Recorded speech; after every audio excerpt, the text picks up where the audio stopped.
Hi guys. All right, we are just going to go ahead and hop right into it. This is chapter 3 of Because of Winn-Dixie. Real quick recap before we do of chapter 2.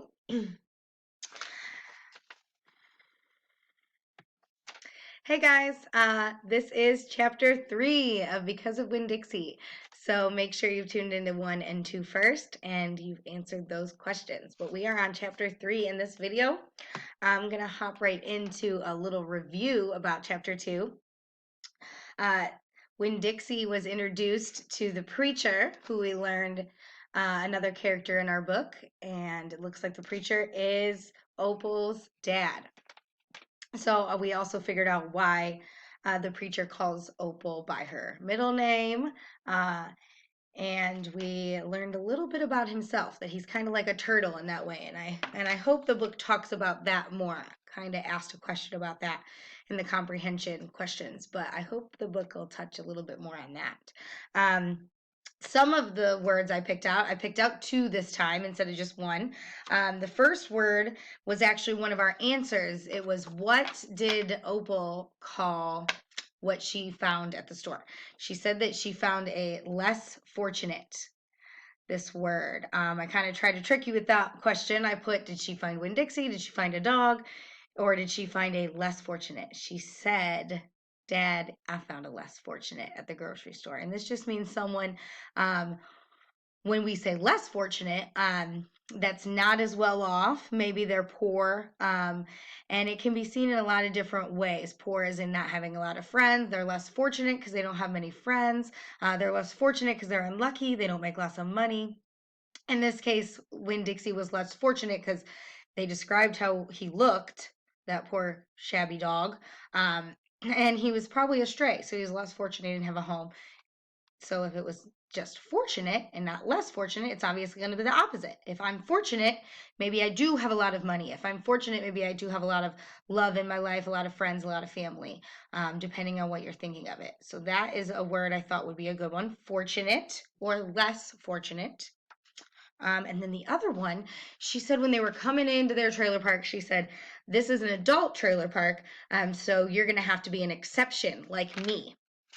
So I pulled out that word exception. And there's always, I guess I shouldn't say that, right? Sometimes there are exceptions to rules. And that means that something you can do. Like if we were in the hallway, you're never allowed to run in the hall. We have our, expectations, cougar paws, cougar tails, eyes forward, walking, all that good stuff. But if there's a fire going on in a bathroom, of course, it might be an exception for you to run out of that bathroom and tell me, Miss Sauer, there's a fire in the bathroom stall. I'm not going to yell at you for running out of the bathroom when you're telling me about a fire. That is an exception. So when Opal says that she wants, and Winn-Dixie have to be an exception, there's that word again, to our rule of the trailer park of being an adult, they have to be the only thing that's allowed. It's only very few times when you can do it. So they have to be extra good, or else they won't be allowed to be an exception to that rule anymore. Those are the 2 words I wanted to make sure to pull out. Without further ado, though, we're going to start off. I keep saying that, so maybe I'll keep it a thing, make it a drum roll. To chapter 3, we left off, Winn-Dixie is officially part of the home. So let's see if we learn a little bit more about our family and these characters. I started in on Winn-Dixie right away, trying to clean him up. First, I gave him a bath. I used the garden hose and some baby shampoo. He stood still for me, but I could tell he didn't like it. He looked insulted the whole time. He didn't show me his teeth or wag his tail once. After he was all washed up and dried, I brushed him good. I used my own hairbrushes and worked real hard at the knots and patches of fur that stuck all together. He didn't mind being brushed. He wiggled his back like it felt pretty good. The whole time I was working on him, I was talking to him as well. I was listening. I told him how we were so alike. Sorry about that, guys. See, I said, you don't have any family, and neither do I. I've got the preacher, of course, but I don't have a mama. I mean, I have one, but I don't know where she is. I was left when I was 3 years old, and I can hardly remember her. I bet you don't remember your mama much either. So we're almost like orphans.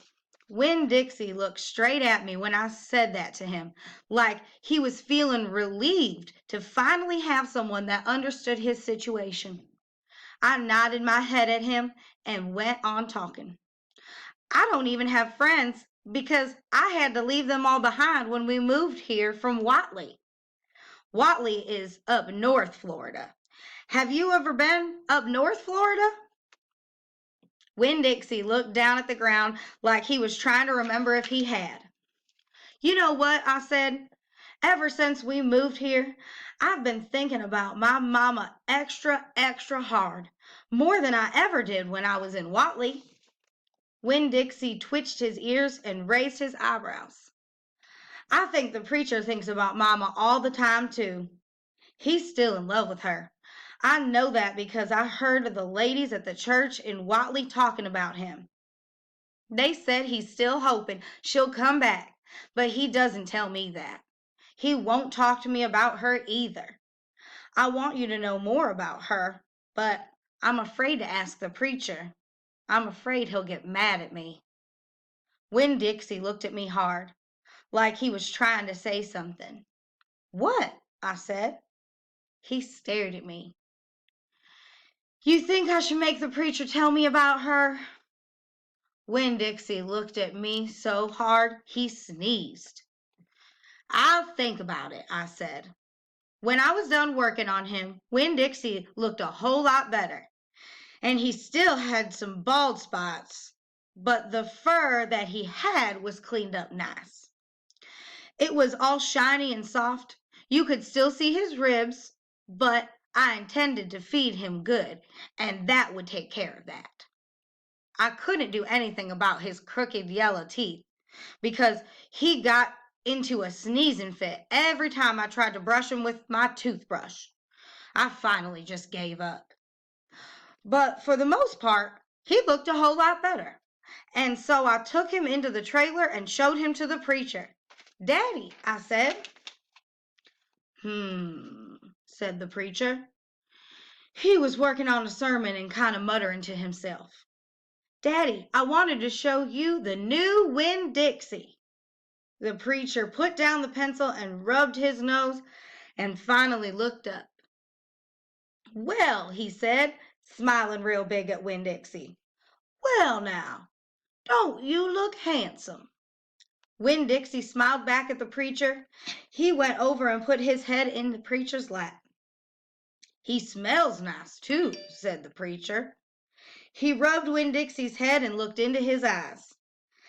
Daddy, I said, real quick before I lost my nerve, I've been talking to Winn-Dixie. Is that right? Said the preacher.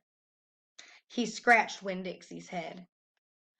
I've been talking to him, and he agreed with me that since I'm 10 years old, you should tell me 10 things about my mama. Just 10 things? That's all. The preacher stopped rubbing Winn-Dixie's head and held really still. I could see him thinking about pulling his head back into his turtle shell. One thing for each year I've been alive, I told him. Please. Winn-Dixie looked up at the preacher and kind of gave him a nudge with his nose. The preacher sighed and said to Winn-Dixie, I should have guessed you were going to be trouble. Then he looked at me. Come on, Opal, he said. Sit down, and I will tell you 10 things about your mama. All right, and that is chapter 3. Still trying to get my side to the camera right. So we learned that Opal kind of feels a little bit of like an orphan. She mentioned early that her dad seems more like a preacher than a dad, but now we kind of found out a little bit more about her background as far as her mom goes. So this chapter was a little bit more about Opal and a little less about Winn-Dixie. We'll talk more about it, though, when we recap with our next chapter. On chapter 4, we'll recap before we read that, and I hope to read it real soon, get back to you super soon. Look out for those questions, and I hope you guys are having a great time at home. Miss you, miss you, miss you.